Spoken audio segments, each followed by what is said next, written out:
Hi there, James and Jordan from Blanchard Family Wines. Thank you for staying at the Maven and joining us here at the Dairy Block.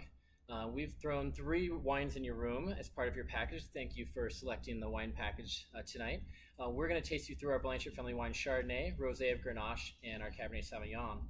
Blanchard Family Wines, we're a small boutique winery, originally started by 2 brothers out in Sonoma, California. We eventually made it out here to Denver and opened up our location here in the Dairy Block about a year and a half ago. In this location, we serve 7 to 9 of our California-made wines, as well as selections from Colorado as well. Some hard ciders, charcuterie, cheese boards, and desserts to make it a nice pre-dinner, post-dinner, or date night event for you here at the Dairy Block.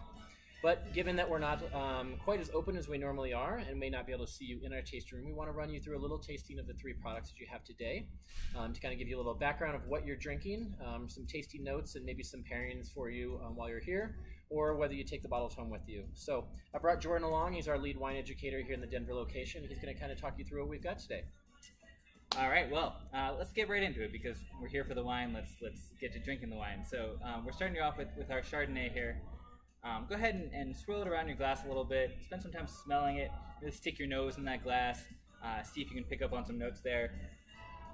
I think that you'll find as you start drinking this wine that a lot of people think they know what Chardonnay is going to taste like. They have this idea that Chardonnay is this big, really heavy, really oaky, really buttery style wine because that's the first type of Chardonnay that they ever tasted. It's the first type of Chardonnay that I ever tasted, and I thought because of that I didn't like Chardonnay. But that's not really what Chardonnay itself tastes like. That's what certain decisions that winemakers make Chardonnay taste like. So go ahead and take a couple sips of this wine. You'll see that it does have some of that butteriness. There's definitely some buttery elements to it, but it's not over the top, and it's balanced by acid. You can feel it on the sides of your tongue, and it'll get your mouth starting to water. And that balance is what's kind of keeping it from getting over the top buttery. Instead, we get to experience a full range of flavors outside of that butteriness. We get some green apple going on, we get a little bit of lemon, and then we start to get a little bit of these kind of baking spices from the oak. So we start to get a little bit of cinnamon, we get some vanilla and caramel, so that it almost starts to taste like a baked apple dish. So we get kind of apple cobbler going on there. But really smooth, really easy drinking Chardonnay. This is the type of Chardonnay that convinces people who think they don't like Chardonnay that they've been mistaken their whole lives. Absolutely, Jordan. That's why we threw it in this package. It's one of our favorite wines to pour at the winery because people tend to think they don't like Chardonnay. And the style we make of Chardonnay is really, it's a winemaking decision. We can choose to make it very acidic, bright, crisp Chablis style. We can make it very overly oaky, buttery, creamy Napa style. We choose to kind of put it in the middle here to make it a good food pairing wine. So certainly this would be a great wine to pop down to Kachina and grab some of their fish tacos maybe. Absolutely, would be a fantastic perfect pairing with this, yep. So Jordan, let's move on to the rosé here. Yes. This is, again, another one of our favorite wines to pour at the winery because it is so versatile. Summertime has just hit. The weather is beautiful. If you can come down and join us on the patio, please do so. But if you want to stay up in your room, go out in your balcony patio, grab a bottle of this chilled rosé. Tell me what we got going on in the glass here, Jordan. So, with rosé, it's another one where I think people have ideas about what it's going to be like that aren't always true. I think that rosés for a long time were made in California in a very particular style that tended to be a little bit sweeter and a little kind of juicier. Had a lot of bubblegum sorts of notes coming through. We didn't opt for that style with this one. We went a little bit more traditional. We went back to the French style of making rosé, which makes sense because we've got here our Rosé of Grenache, and that's a grape that has really come to fame as part of the traditional rosé in Provence. So you'll oftentimes hear people talk about Provence-style rosés, and it's rosés just like this.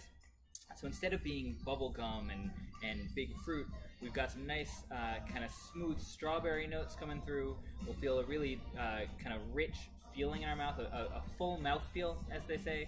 So it almost starts to taste like strawberries and cream. But you'll also notice that while there's a lot of fruit going on, there's 0 sugar in this wine. So this is a completely dry wine that points out the differences between fruitiness and sweetness. We also pick up some of those herbs that you see in the Provence region. You get some kind of some rosemary and thyme and almost oregano coming through.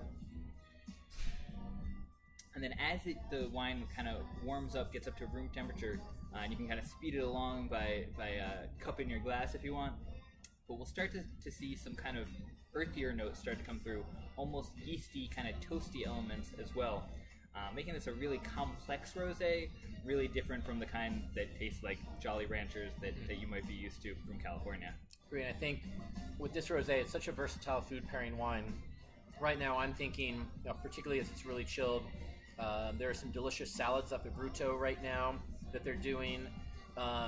Heck, even the Lou's hot spicy chicken sandwiches would be a great pairing with this rosé. So a lot of options here in the Dairy Block for that. Absolutely. But if you're looking for something bigger and bolder, you're going to go up to Foraged, get one of their steaks. There are some heavier meat dishes out of Kachina as well. But I'm really thinking right now one of those steaks from Bruto. You're going to want to roll into this last wine, our Cabernet Sauvignon. So this is one of our flagships. This is one of the original wines we made as a winery. Cabernet has been with us since day one. And it's a wine we absolutely love to make. So we currently have our 2017 Cabernet Sauvignon from Alexander Valley for you. Tell me about this wine, Jordan.